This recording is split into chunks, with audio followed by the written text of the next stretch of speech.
There are many slogans to describe laundry detergents, from no other soap like it, to protect them before they fade, to stain what stain.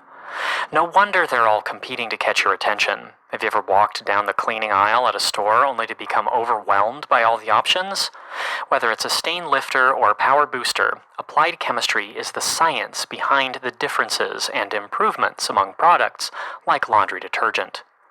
Applied chemistry is the application of the principles and theories of chemistry to answer a specific question or solve a real-world problem, as opposed to pure chemistry, which is aimed at enhancing knowledge within the field.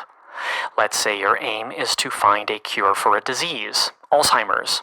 You work hard in the laboratory creating a drug that stops dementia from setting in. This would be an example of applied chemistry, since you used chemistry to solve a specific real-world problem.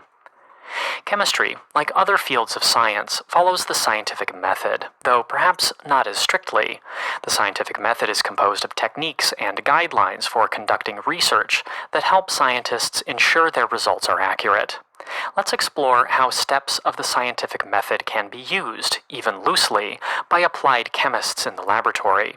Keep in mind that some scientists follow processes that more strictly adhere to the scientific method. Step 1. Define your problem or question. This is crucial to applied chemistry. After all, the field is focused on finding an answer or solving a problem, so the first thing we need to do is clearly state the problem or question. This will help you find the goal of your testing.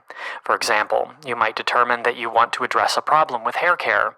There are no effective products to protect blonde hair from turning green in chlorine. Your goal then is to create a shampoo that people can use before swimming to stop chlorine from affecting light-colored hair. Determining the problem or question early on will make it easier to move through the rest of the steps smoothly.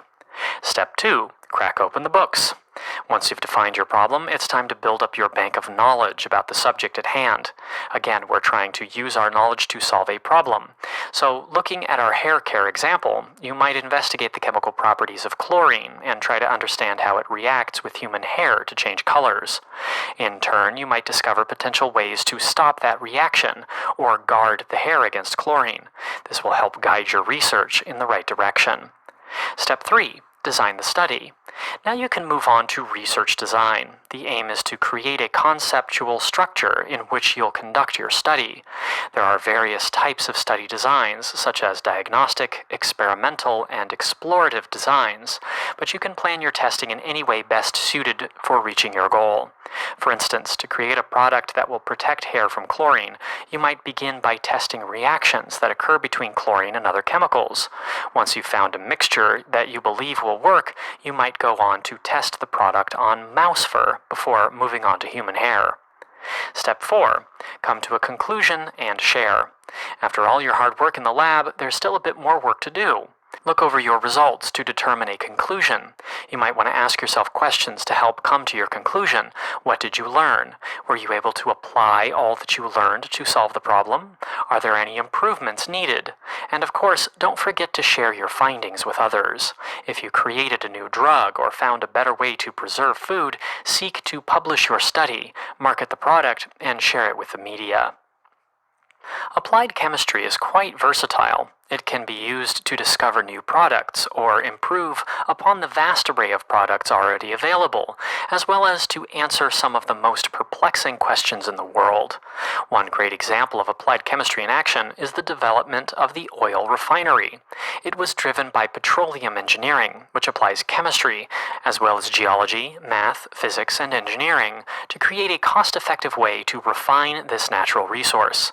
Applied chemists in the oil industry work hard to find a solution to the expensive and time-consuming methods of turning oil into useful products in the early 19th century, and their research led them to the development of the modern oil refinery. As we mentioned earlier, laundry detergent is a product of applied chemistry, but it doesn't stop at the laundry aisle. From the wide selection of dish soap to many scents of air fresheners, a lot of the household products we use were produced through applied chemistry. It allows you to choose between a candle that smells like clean linen and one that smells like apple cinnamon. Applied science is responsible for the immense variety of products available to the modern consumer. Applied chemistry focuses on applying knowledge and principles of chemistry to solve a real-world problem or answer a specific question. The scientific method can be used to outline the research process for applied chemistry, which generally involves these steps: defining your problem, reading applicable literature, designing the study, and concluding and sharing your results.